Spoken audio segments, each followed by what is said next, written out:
It looks like K Michelle and Portia Williams are gonna have a bumpy ride on the Real Housewives of Atlanta, but maybe not quite as bumpy as Shamia and Portia on this season of the Real Housewives of Atlanta. So we'll get into all of that in just 1 second. Yes, we are going to break down some of the highlights from the Carlos King slash Portia Williams interview. Okay, we're gonna do that. But y'all, we got a couple of other things that we need to discuss first. This update with Drew Sidora. I want to just go ahead and dive right in. Let's go. Let's get into it. The Jasmine brand is letting us know that Drew Sidora has been ordered out of the marital home after the judge rejects the plea to stay despite the homelessness claims. So this is definitely a setback in this divorce. The Georgia judge declined to reverse an earlier ruling requiring her to leave the home that she shares with her estranged husband, Ralph Pittman. Now, remember, she's got to be out of that property by May 31st. Okay. So I think I said it last week, it was when we heard about this, maybe. Is that enough time to find a place and to significantly vacate as is being requested? Technically, yes. Is it ideal? No, absolutely not, right? It's not ideal, right? Because I'm sure there's much of her life that has been in that home for quite some time. And with Ralph living in the basement, I, it's I'm sure it's difficult. I'm sure it's difficult, but is it enough time technically? Yes. Yes, it is. Now, the judge was not persuaded by Drew's recent request to reconsider the prior decision ordering her to vacate the Georgia residence. The court denied her motion, allowing the previous order to remain in place. Now, she was instructed to move out. All right. They have been living under the same roof since 2023. That's when they separated. And that's when he was staying in the basement. I'm thinking about the baby in the basement. I don't know why I'm thinking about the rapper, the baby. Anyway, just like I called that man Rob the other day, whatever. Now, during a recent hearing, Drew had urged the court to reconsider the move out order because she argued that she had not secured another home and did not currently have the financial means to relocate. But despite all that, the judge was like, nope, you got to get OUT. So now she has to prepare to leave the residence unless any other legal action is taken before the deadline. I would go ahead and just get to moving. I really would. I would just get to moving because the last thing that you want to do is to continue to try to fight this and wait around. And you don't want to be stuck in a situation where they're basically putting your stuff out on the streets because my general sense with this whole divorce is that if left up to him, he might just let the stuff be out in the streets, girl. So go on ahead. And at the very least, there is an entire team of people working with you, from what I understand. Or go stay at Portia's house. That place is big. Okay, y'all doing the go naked hair. Portia's doing the TikTok lives. Just pop in and out of there and work. Get to work selling these wigs because we got to do what we got to do at this point. Many of us have been at the end of our rope and we have fought our way back, and I'm sure you will do the same. Okay? I'm sure you will do the same. Thank God you have this show and these opportunities in order to do that. But I think that Drew needs to start really, really getting in her producing, pitching, really controlling the business aspect of her acting career, really getting into that bag and really getting into that work. So let's talk about K Michelle because we're going to talk about K Michelle in conjunction with Portia Williams in just 1 second. But K Michelle is responding to the critique of the people online who are saying, and there's that love and hip hop flavor I just knew you would bring. Bring Kenya right MF and back at Bravo TV. Now, the headline reads from the Neighborhood Talk, K Michelle calls social media user racist for saying she's bringing love and hip hop flavor to Housewives. She says, that show gave me an opportunity and I always respected. Funny how y'all are racist towards your own people. So let's get into it. She says, shut the F up. I'm literally so annoyed and sick of y'all. Sit around and talk all day. I'm done with the shenanigans. I'm not an OG. I don't give an F. I'm K Michelle. I will speak as I want, tweet as I want, and marry who the F I want. I've been through hell with this man. None of you will validate what we are. I said what I said. So then I'm assuming at that point, either it was before that or it was either right after that comment that this person said, love and hip hop flavor. And she says, is that supposed to be an insult? Because that one's played out also. That show gave me my opportunity and I always respect it. Funny how y'all racist towards your own people. You can cut this ish over me. Through every mean attacking tweet you send, I see right through it with compassion. It's obvious to everyone here. You don't like yourself, or maybe your mother doesn't like you. But either way, I love me. It's a part of my story. Okay? Have a blessed. I'm assuming that was day after that. So let's talk about it. One of the things that we've always found very interesting and intriguing about K Michelle is that she has been known for her clapbacks on social media. But here's what I would say to you, K Michelle, in this regard. I don't think you need to qualify your place on this show by defending the decision to cast you.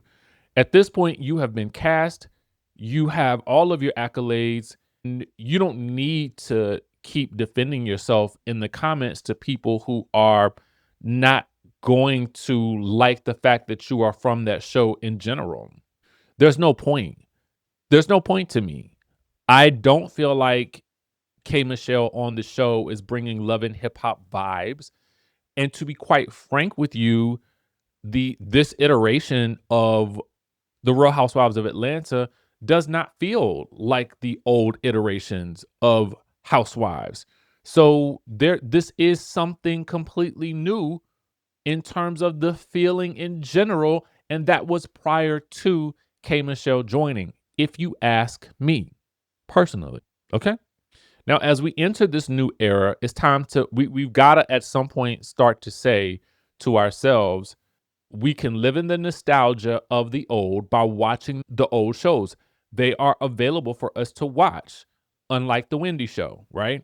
We can go back and watch old episodes of Real Housewives of Atlanta and we can enjoy those for what they are. But we also have to enjoy the show now for what it is today. And if you can't get past that, guys, if you can't get past it, you're going to have a really hard time as you move throughout the season. And you just got to move on and you have just got to let it go. We are where we are. Kenya is not on the show. As unfortunate as that may be, because can you imagine all of this if Kenya was there? I can. It's crazy, right? But Kenya is not there. Nene is not there. We have who we have. Either enjoy it for what it is or tune in to something else on Sunday nights. We've got to move on, people. And I know it's hard to do because this is one of our favorite shows, but we've got to either accept who we have or we have to tune into something else. Okay. I want to talk about Porsha Williams on Carlos King's podcast. I don't know if you guys have had a chance to watch. I have not been able to watch in its complete entirety. Okay. Just to let you guys know, I'm going to be very, very honest with you. It's a doozy of an interview. It's a doozy. And the algorithm, I know, also loves super long videos and super long interviews where we can really dive deep. And that's the whole point of having a YouTube channel, is that we can do deep dives. That's what we're here for, right? So when you want to go and enjoy as much of Porsha as you possibly can, go and watch that entire interview, because I'm going to sit down and be able to watch most of it for myself at some point this week. That's my intention. Also, I want to support. I like these things. I like knowing the inner workings of how someone is thinking and they're processing all of these things, right? So I like being able to see that. But I want to bring out some highlights that I just thought were super interesting. And one of them is in regards to K Michelle. So Porsha ends up talking at length about how she would never make fun of or utilize or weaponize a woman's miscarriage in an attempt to make TV in this way. And she feels, it seems, as though perhaps K Michelle may be committed to misunderstanding her. Okay. And she basically, her logic for this is, if I come to you, number one, if I say to you, do you want to talk about this? Because for Porsha, she says, even as we were texting, I did not. And it was also interesting that says, even something, she said something about talking to Shamia, that Shamia didn't mention it either. But even as she was texting with K Michelle, she did not know precisely what the issue was with regards to the leakage. But it was interesting to me that K Michelle tells a bit of a different story, because it sounded like K Michelle and Portia were ending up talking about a similar situation, not similar, but a rupture of some sort with a surgery that, as a result of a surgery that Portia had had with the breast area. And so, by that logic, it was reasonable to assume that K Michelle had told her exactly what was going on. Now, without ever understanding necessarily the physiological aspects of what happens during a miscarriage, for me, on the surface, if Portia did not know what had happened and she asked, "Do you want to talk about it?" Then following up that question with the miscarriage question, and then K Michelle's response was, her initial response about could it be a miscarriage? I can understand why Portia would be confused, especially after she does go back and apologize. Because she does say that she realizes that even though that's not what I meant, that doesn't matter. And I do agree with Portia on that point. Sometimes when we apologize about something, we know that we didn't mean how the person took it, but we value that person enough to just respect that, oh, you felt some type of way about something that I did, even though I didn't mean to, or I didn't really realize that I did it. And now I want to correct that, because it's more important to me that emotionally you feel safe with me versus me feeling like I need to argue for being right, and or what I meant to say, or whatever the case was. I appreciated that from Portia, and Portia says she also let her know at that point that, I want to show you, and I know what you've been through with those girls from Love and Hip Hop and how they ran you up out of Atlanta, or how she felt that way. But what I want to show you is how I friend. Okay. Now I'm gonna look at this from the other perspective. So for Portia, well, before I do that, for Portia, it was odd to her when she saw after that conversation, but also maybe also in consideration to some things that happened during the season. But she says it was odd for her to recognize or understand why K Michelle was tweeting about the situation after the episode aired. And she either called or texted her directly to apologize again. And she said that K Michelle, was like appreciative of the apology. Well, no, this was after she saw the episode and heard that K Michelle said that she felt like she didn't trust her.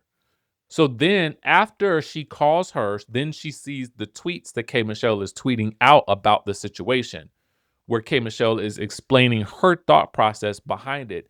And Portia was like, okay, I sort of realize now who I'm dealing with, because even though I've called you after seeing the episode and apologized again, you're out here still now tweeting.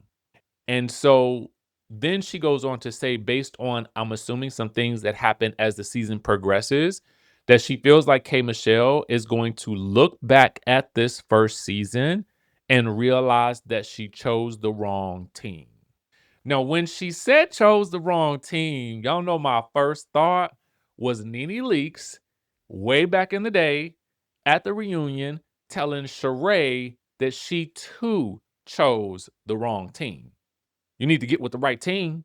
And Carlos pressed that a little bit, but Portia, she kept moving and really didn't get into it too much. But, after that season that Nene said that, I don't think that Sheree returned, or it wasn't too long after that. So I just thought that there were instances where I felt like I was watching a little Nene. I can't really explain to you what it was. There were certain things that she said, certain mannerisms. So I do wonder what's going to happen in the future with K Michelle and Portia. What I do know is that we have not seen yet another tweet about this yet, or tweet or post or thread. I don't know from K Michelle just yet, but don't be surprised if you do, because that's the thing as we relate back to this post right here that previously said earlier. I don't think that K Michelle needs to be socially reactive to everything that is going on the show, even though I do think it's good form to interact with the audience about questions that they may have. I just don't think that she needs to be responding to the comments in that way, because at the end of the day, it doesn't matter. She's earned her spot there. So I just think let's not say we did. Okay, respond in your head. How about that? Respond at the level of your playing field. Meaning, if it's somebody else tweeting at you on the show, then you do it. But from the viewer's perspective, let the viewers vent. Let the viewers vent, because the social media is the place for them to do that. But you don't have to respond to that. But if it's your cast members, now that's a different story. All right. So some other things that Portia touched on which I thought was very interesting. When asked about Shamia, she really does not want to talk about Shamia. I think that this was a big part of Portia's playbook last year with regards to Shamia. Is I'm not going to do much talking about her in my interviews, and I'm just going to let whatever is happening happen. And again, this to me seems like a result of years of pent up tension between the two. And I would have to wonder what did happen. I mean, did the two almost come to blows? She indicates that Shamia does something that feels to her to be so low down and out of the blue. And she says it was at a point where they were almost kind of kikiing again, because she seemed determined to be able to still coexist with Shamia, but not really interact with her. And the cast is big enough at this point where they don't necessarily have to do that, and it becomes something uncomfortable. Like, I think that there were only 6 of them and they were refusing to interact with each other, then it would be a bit of a different story. It would weigh the show down. And I would have to imagine at some point it probably might, because that's what ended up happening with Giselle and Candace and Giselle and Wendy. It started to weigh the show down. So you have to really be cognizant of that when a beef lasts longer than a season. Just my thoughts. So anyway, with regards to her being the centerpiece, and with regards to her sort of having to be the HBIC in charge after Kenya was no longer on the show, she says that she really wasn't thinking about that in that way at that point in time, because she was going through so much of her own stuff, and she wasn't in the mindset to try to be the person that is carrying the show, which was maybe the expectation, and which was also maybe the reason that Phaedra was ultimately brought back to the franchise, because you are missing Kenya. So you're missing a major player for Portia, who had previously been I would say, a supporting cast member, right? And now she's being kind of put into that centerpiece role, and she's got so much that she's dealing with that she can't talk about, that she can't say, or that she has to go through and navigate with that divorce. I can see her not being ready for that, because it's kind of like stepping in from a friend role to a main cast role, which, as we saw with Shamia, was quite difficult. We saw it with Marlo, quite difficult. We see it with Sutton, quite difficult, because all 3 of those situations are very, very different. How they handle it has been interesting, and it's not always very easy. For Marlo, it never seemed to quite click because there seemed to be too much volatility.